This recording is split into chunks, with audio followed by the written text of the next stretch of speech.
How is everybody doing? The BettorCast game of the night. Marc, Malusis, Keith, Irizarry. We are known as Moose and Keith, and I think tonight has some good potential here. So on the NBA side of things, we have the Pelicans, we have the Thunder, a 7:30 p.m. Eastern time start. And early on in the season, Moose, it's difficult sometimes to gauge what a team is going to be 60, 70 games down the road. But at least early on, the Pelicans and Thunder look like they will be vying for playoff spots. Yeah, it looks that way. I mean, the Thunder have got an unbelievable amount of young talent, and as long as Zion's healthy down in New Orleans with the Pelicans, Keith, you would imagine the Pels are going to be a playoff team in the Western Conference as well.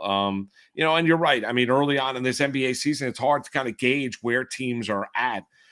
As comparatively speaking to a year ago, obviously there's been personnel changes, NBA draft, free agency, trades, and we've gone through that ad infinitum. But you're trying to get an early feel of what teams are, and not necessarily what teams are early or what they're going to be late or middle part of the year, because there is a little bit of a feeling out process for sure. New Orleans looks like a team that might hang their hat on defense. They're top 10 in a lot of different defensive metrics, including defensive rating at 105.2. The Thunder look like a team that's going to hang their hat on an all-star in gilgeous-alexander. Is averaging about 26 points per game. And, he comes in as a guy that was averaging 30 points per game almost last year.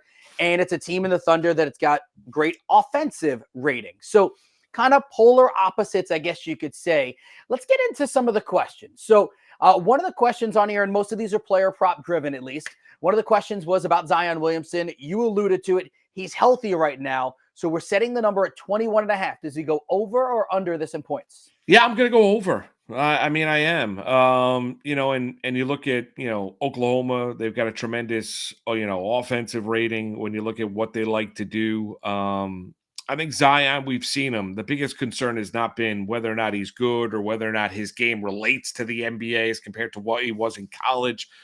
The concern with Zion Williamson is he healthy? And if he's healthy, I think he's going to be remarkably productive. Give me the over. I'm going to take over 21.5.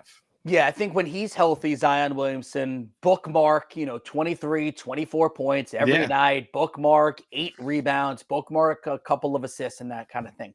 I'm going to go with a guard, CJ McCollum. The number is set at 5.5 for assists, over, under, and I'm going to lean towards the over here. Now, in 3 games this season, he's averaging 6 assists per game. He has topped the 5.5 in 2 of the 3 games. The game he missed it by the hook at 5. Also, over the last 2 seasons, he has averaged more than 5.5 assists per game, so we like that. And again, I'm going to come back to health. Now, I understand the Brandon Ingram is a game-time decision, but when Zion is in the lineup, it gives you another person that is a certified bucket that you can pass the ball to. McCollum can give him the ball. And I know you always love it when I call someone, you're a certified bucket. You are. Yes, I do love it. Yeah, such NBA talk. I like that. It's such basketball conversation. I like that with McCollum over 5.5 assists. He's averaging 6 assists per game. Veteran leader when you look at that guard spot for New Orleans. I like that. Hey, join the BettorCast contest by answering pregame questions right now. You can get all of our picks for the game by signing up for On Demand on the BettorCast app. Download the free BettorCast app in the Apple app or Google Play stores and sign up for On Demand.